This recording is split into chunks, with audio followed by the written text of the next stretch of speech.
don't necessarily agree with all of Andrew Yang's policy positions, but he is such an incredibly personable and nice guy that you can't not like him. And at the Gun Sense Forum, basically he did something that other more focus group driven, rehearsed candidates would never do. He actually demonstrated that he is capable of something that they are seemingly not. Human emotion. What's that? What's that? And this was a really touching moment that I wanted to share with you. My beautiful 4-year-old daughter, Dayla, was struck by a stray bullet March 2011. My son, my daughter's twin brother, witnessed what happened that day. She died 2 days later. Firearms are the second leading cause of death for children and teenagers in the U.S., but 4.6 million American children live in homes with at least one gun that is loaded and unlocked, and hundreds of them gain access to a gun and unintentionally shoot themselves or someone else every year. As president, how would you address unintentional shootings by children? Thank you for that. Can I give you a hug? Is that be appropriate?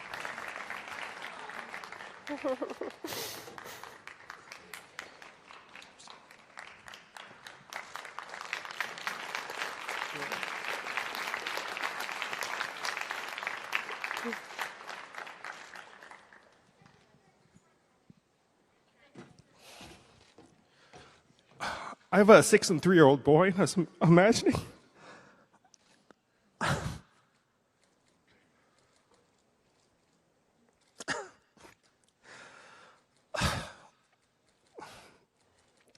I was imagining it was one of them that got shot and the other saw it.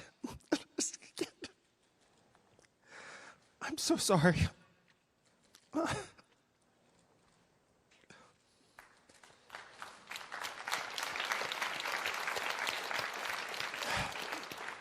The biggest downside of running for president for me has been that I don't get to see my family very much. So I get pictures, I FaceTime, I see pictures of my boys, and just that scene that you described, I'm sorry, it's like very, very affecting.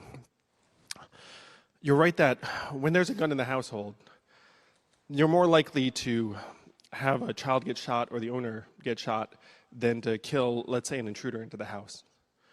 Those are just numbers. Those are just the facts. So one of the things we can do, and it's very hard to get into Americans' houses where all of these guns are, but if we can convince Americans that personalized guns are a good idea, then again, if the child gets a hold of the gun and they can't do anything with it, then it just becomes a very heavy, expensive prop. And that's something that we can push. One of my proposals is to actually help gun owners upgrade their guns to personalized guns free of charge. Because if we can do that, then again, if you're a gun owner, and gun owners are parents, gun owners understand that, and some of them are concerned. So if you say, hey, we'll upgrade your guns for free, when we can do that, like you can upgrade the guns for free, and that would help make kids safer in our homes. I'm so sorry you had to, and that story should not be possible. I'm so sorry. I'll admit, and I don't want to admit this, when I first saw this, when I saw him tear up, it made me tear up, because that was such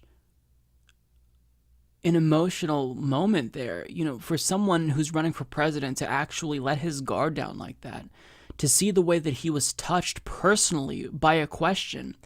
I mean, you rarely ever see this. Imagine if Joe Biden or Kamala Harris was asked that same question. Do you honestly believe that they would allow themselves to reveal their emotions like that? They would say, I offer you my condolences, and they would pivot to their planned talking points that they have for gun violence. And certainly, I'm sure that Andrew Yang's points about gun reform and personalized guns, I'm sure that he planned that out. I'm sure that this is something that he's talked about before. But for him to actually have his answer interrupted by just emotion, this is what I want to see in lawmakers. And I know that it doesn't seem like there's much policy substance to extract here, and maybe there isn't, but just in terms of what we need is we need lawmakers to be able to listen to our complaints, our grievances, our criticisms, and respond accordingly and adapt. And Andrew Yang demonstrated that he is capable of that. He's capable of listening to the concerns and responding in a very genuine and authentic way. And look, this isn't the first time. For example, when he came on my program, I shared my story about my dad who's on Social Security, and I posed the question to him, does it seem fair that my dad has to choose between universal basic income and his Social Security when he worked his whole life and paid into Social Security?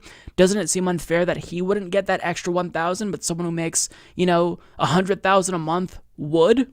And Andrew Yang was very honest in his answer in saying, this wasn't something that he had considered. And about a month later, he actually amended his UBI program so it offered UBI on top of Social Security. Now, I'm in no way taking credit for that because this is a common criticism of UBI, of his UBI in particular, so I'm sure that he heard that before, but just the fact that he was willing to listen to criticism of his signature policy proposal and amend it to adapt, to align with one of our biggest concerns, that really is impressive. Oftentimes, just from the standpoint of being a human being, when you get criticism, even if it's constructive, we are inclined to shut down. We are inclined to put up that barrier, to have cognitive dissonance and just accept that we're perfect and they're wrong.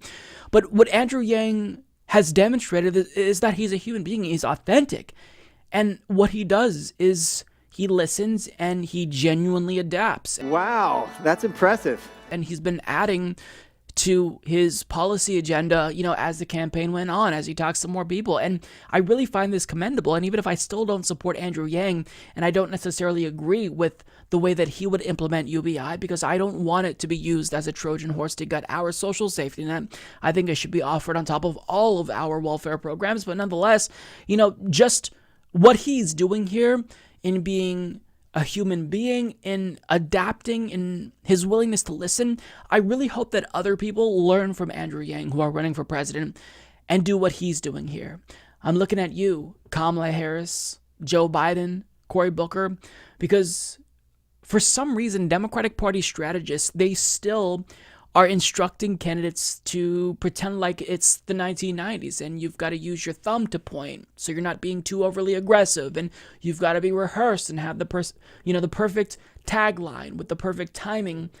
And those days are done. We are in an anti-establishment era where when you do things like this, you earn respect because you show us that you're a human being. You're not a robot. You are a human being and you are capable of being affected by the things that we tell you. That tells me that we can move you. We can get you to listen to us on a particular issue. Incredibly important.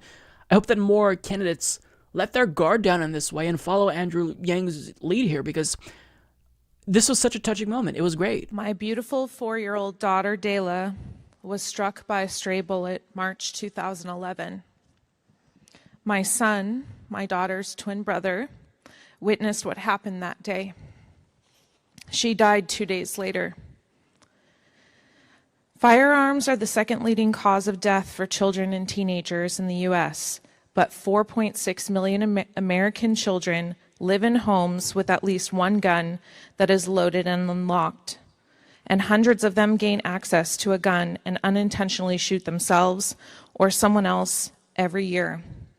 As president, how would you address unintentional shootings by children?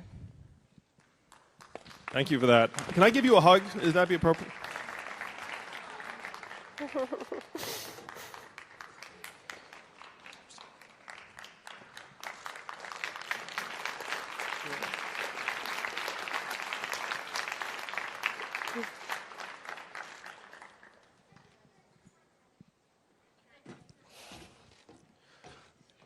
I have a 6 and 3-year-old boy. I was imagining.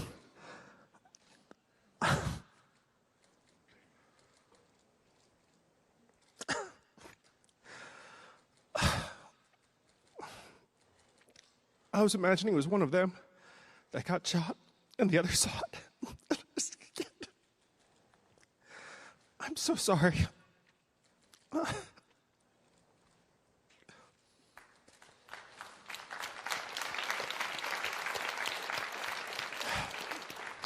The biggest downside of running for president for me has been that I don't get to see my family very much.